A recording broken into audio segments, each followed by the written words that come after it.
बिजली बिल राहत योजना 2025-26 का यह डैशबोर्ड आप देख रहे होंगे और नीचे आपको लिखा होगा you are grateful for your support for being our regular paying customer you are not eligible for OTS scheme. दोस्तों उत्तर प्रदेश में ओटीएस स्कीम या बिजली बिल माफी योजना 2025-26 चल रही है और ऐसे में कंज्यूमर या आप जब भी अपना बिजली बिल चेक कर रहे हैं तो आप वाले में you are not eligible for OTS scheme लिख कर आ रहा है। तो क्या कारण है, क्यों आ रहा है, क्या आप ओटीएस स्कीम का लाभ नहीं ले पाएंगे, इन सभी पहलुओं पर चर्चा करेंगे।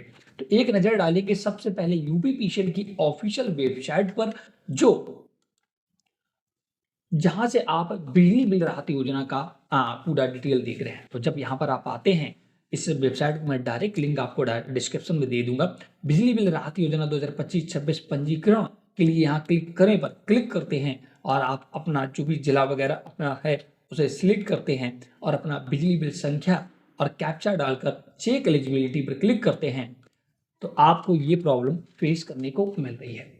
तो इसका कारण क्या है, पहले हम वो समझते हैं। तो जब दोस्तों उत्तर प्रदेश सरकार के द्वारा या यूपीपीसीएल के द्वारा ओटीएस स्कीम या घरेलू बिजली बिल माफी योजना का आगाज किया गया था, शुभारंभ किया गया था, तो उन्होंने एक लंबी चौड़ी पीडीएफ, कोई भी काम जो सरकार की तरफ से शुरू होता है उसका प्रॉपर एक लेखा जोखा के साथ होता है, लिखित में होता है, एक पीडीएफ साझा की थी।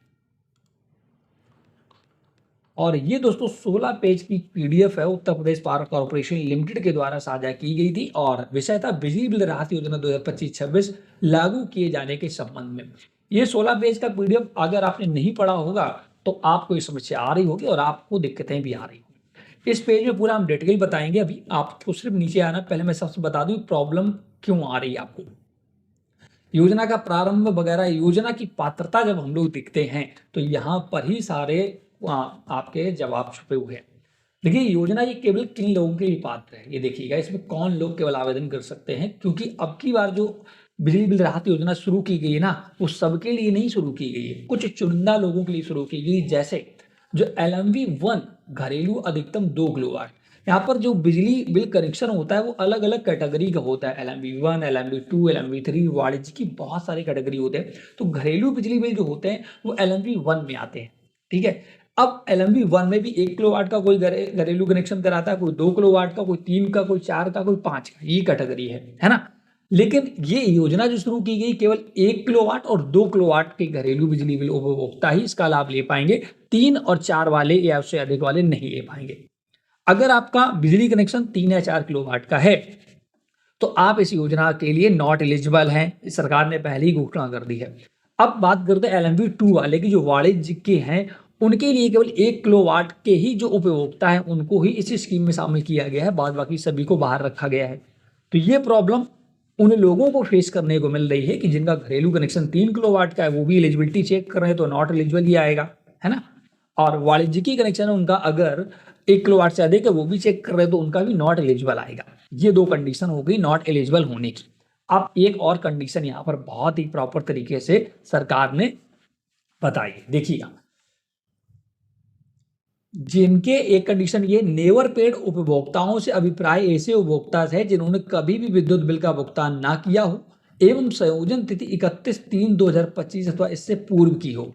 ऐसे उपभोक्ताओं को भी छूट से बाहर रखा गया है जिन्होंने 31 मार्च 2025 के बाद अगर कोई भी बिल पे कर दिया है। जैसे अगर आपने मान लो मार्च महीने में 2025 का जो मार्च महीना निकल गया, उसके बाद अप्रैल या जून में अगर आपने किसी एक महीने का पे कर दिया, बाद बाकी पे नहीं कर रहे, तो आप लोग सोच रहे होंगे कि मुझे भी छूट मिलेगी। तो ऐसा बिल्कुल नहीं है, क्योंकि सरकार ने अगर आप 31 मार्च के बाद कोई भी बिल पे कर रहे हैं तो आप एलिजिबल नहीं है। कुल मिलाकर अगर 31 मार्च के बाद आपने कोई भी बिल पे नहीं किया है तभी आप एलिजिबल हैं, ध्यान रखिएगा इसका विशेष। 31 मार्च के बाद आपने कोई भी, ना अप्रैल में किया हो बिल जमा, ना जून में, ना जुलाई, ना अगस्त, ना सितंबर, अक्टूबर, इन किसी में भी ना किया हो तभी आप एलिजिबल हैं। अगर बीच में आपने किसी भी महीने के लिए आवेदन किया, मतलब कि अपना बिल पे कर दिया होगा, तो आप योजना से बाहर रखे गए। कुल मिला के ये योजना 31 मार्च 2025 के पहले वाले अनपेड, जिन्होंने बिजली बिल नहीं पे किया, उनके लिए रखी गई है। ये भी आपको समझ में आ गया होगा। देखिए लिखा भी है, लॉन्ग अनपेड उपभोक्ताओं से अभिप्राय ऐसे उपभोक्ता है जिन्होंने विद्युत बिल के सापेक्ष अंतिम भुगतान 31/3/2025 अथवा इससे पूर्व में किया हो। इसके पूर्व में आपने बिल पे किया हो। ऐसा नहीं है कि आपने सपोज दैट अभी 2 महीने से आप बिल नहीं जमा कर रहे हैं और सोच रहे हैं मैं भी ओटीएस के स्कीम का लाभ ले लूँगा, तो ऐसे उपभोक्ताओं को बाहर रखा गया है। कुल मिला के 31 मार्च 2025 के बाद वाले सभी उपभोक्ताओं को यहाँ पर इसमें शामिल किया गया है। समझ में आ गया होगा। इस वजह से नॉट एलिजिबल। अब आप पहले ये चेक करें कि आपका कनेक्शन कितने किलोवाट का है। आपने मार्च के बाद कोई बिल तो पे नहीं किया है। अगर पे किया होगा तो आपको इस योजना से बाहर रखा गया। अब आपको कंडीशन समझ में आ गई होगी कि you are not eligible for OTS scheme. UPPCL का पोर्टल आपको क्यों दिखा रहे हैं। इन केस कुछ ऐसे भी लोग हो सकते हैं, मैं आपको बताना चाहूंगा, कुछ ऐसे भी लोग हो सकते हैं कि जिनका ये सारी कंडीशन फुलफिल कर रही हैं, सारी कंडीशन फुलफिल कर रही हैं और फिर भी उनका नॉट एलिजिबल दिखा रहा है। तो ऐसे केस में हम लोग या आप कुछ नहीं कर सकते। मैं स्पष्ट और क्लियर बताना चाहूंगा। आपको डायरेक्ट अपने बिजली घर जाना है और बिजली घर में एसडीओ महोदय से मिलना है। वही आपकी समस्या का समाधान कर पाएंगे और कोई नहीं कर पाएगा। इसका विशेष ध्यान रखिएगा। तो ये बहुत ही क्लियर कट वीडियो मैंने इसी वजह से बनाया है कि बहुत से लोग ऐसे थे वो कमेंट कर रहे थे, sir you are not eligible for OTS scheme, मेरे में स्टेटस दिखा रहे हैं, तो मैं क्या करूं, कैसे बिल जमा करूं। इसका कोई समाधान ना तो हमारे पास है ना आपके पास। ठीक है, ये डायरेक्ट आपके एसडीओ महोदय ही आपका समाधान कर सकते हैं।